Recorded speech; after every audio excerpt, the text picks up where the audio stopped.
I woke up for some reason. I couldn't sleep. I woke up. I saw a lot of texts on my phone. I saw the news. I cried out of joy. I jumped. I thanked God. I don't know. I was overwhelmed. We've been asking for protection. We've been asking for consequences for more than 6 years. And today, for the first time, it happened.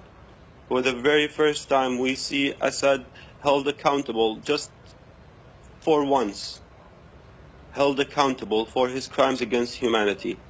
I was overwhelmed. I felt grateful for President Trump. I felt grateful for the United States. I felt grateful for each and every person who lobbied and called and kept on talking until someone actually listened. There are people in America, and I hear you supportive of President Trump, and so many people are, Democrats and Republicans, but there are also people over here in America who are saying, all right, so clearly President Trump is motivated by just, as we all have compassion for these just horrible images of these babies who were killed, but at the same time, this is a man who doesn't want Syrians to come into this country with this refugee ban. I want to just play some sound.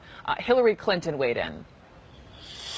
We cannot in one breath speak of protecting Syrian babies and in the next close America's doors to them. Quickly, Qasim, how do you see that?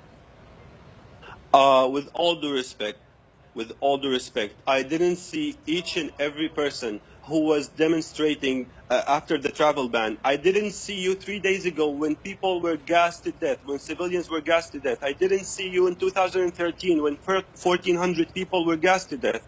I didn't see you raising your voice against President Obama's inaction in Syria that led us refugees, that made us refugees get kicked out of Syria.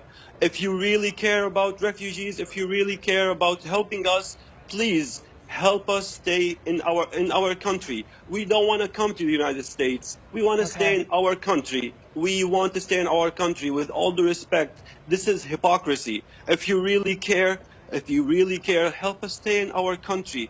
We don't want to become refugees. We want to stay in our country. Help us establish safe zones. Help us stay safe in our country. And if you just give me a few seconds just to tell President Trump once again, please, sir, what you did was amazing. What you did was a powerful message of hope for a lot of people inside and outside of Syria. Please don't stop on this. Please help Syrians stay in their country. Please establish safe zones. Please take out Assad air forces so they won't be able to commit more atrocities using traditional weapons. 500,000 people were killed with traditional weapons, just so people can know what we have suffered in the past 6 years.